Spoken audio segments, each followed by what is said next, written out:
Hello and welcome to the Evercade Retreat. Gene Joke here, and today I'm bringing you a review and ranking of Zero Wing from the Tourplan Collection 1 on the Evercade. As always, I'll just talk about the game, give my opinion and add it to my ever-growing list where I rank every Evercade game ever. Now on Evercade, this is the arcade original of Zero Wing, although it's probably the Mega Drive version that's the most famous because of that meme. And if you don't know what meme I'm talking about, well, that's what search engines are for. Zero Wing is a horizontally scrolling shoot 'em up that was originally released in 1989 before being ported to the Mega Drive. The story goes that Zero Wing wasn't originally intended to get a full commercial release and was essentially a test project for newcomers to Tourplan's development team to practice upon, but obviously somewhere along the line it impressed people well enough to get a full release. It's also, I believe, the last horizontally scrolling shoot 'em up that they did. Not that they did many, but the ones they did are pretty solid. And I have to be honest, you can see the influence of R-Type on this game all over. From the hideous alien enemies and environments, to the two pods that constantly follow you around, and your tractor beam power, well, unlike anything in R-Type, clearly trying to do something different, and it works, to a degree. It's an ability that I honestly don't use that much, but it does add something to the game. Essentially you have a tractor beam, you can suck up an enemy and have it in front of your ship, effectively as a shield. It'll take one hit of damage and explode. There's also a bomb that you can pick up which you can carry along and then shoot off to use as a weapon, which you can also do with enemy ships, but with less explosive results.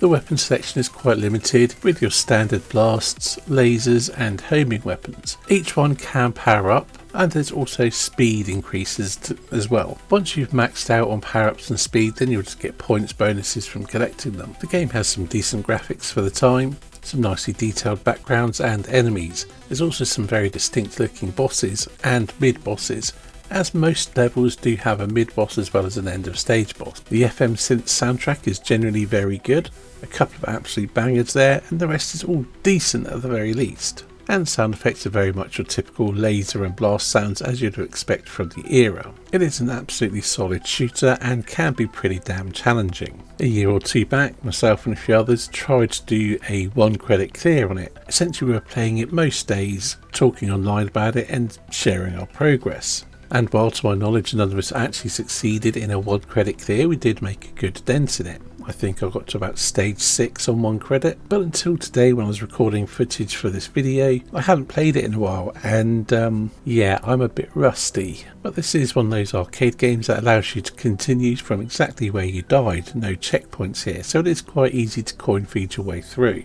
But the real fun is trying to get good at the game. I will say it makes a good first impression, but some of the later levels are actually a little bit easier than the first couple and less exciting. So the game doesn't have quite as well balanced difficulty throughout the game as many Tourplan games do, perhaps because it was developed by the Rookie Squad. While it's not the strongest of Tourplan's shoot 'em ups, it is rock solid, well crafted and definitely worth your time. And although it's not a game that I'd ever played before getting an Evercade, it's one I have a real appreciation for, especially from that time trying to 1cc it. So it might end up a bit higher in my ranking than it would for other people, I honestly can't say, but I like this one a lot, and to place it on my ranking list I would have to put it above Arcus Odyssey but below Speedball 2. And while I'm looking at this placing, I'm looking at Gaiares and thinking that's too high. So I'm moving Gaiares down to above Tapeworm and below 1944 the Loop Master. The joys of building this list and placing these things on a bit of a whim when I'm recording the audio. Anyway, that's it for this video. Thank you for watching and I'll see you in the next one.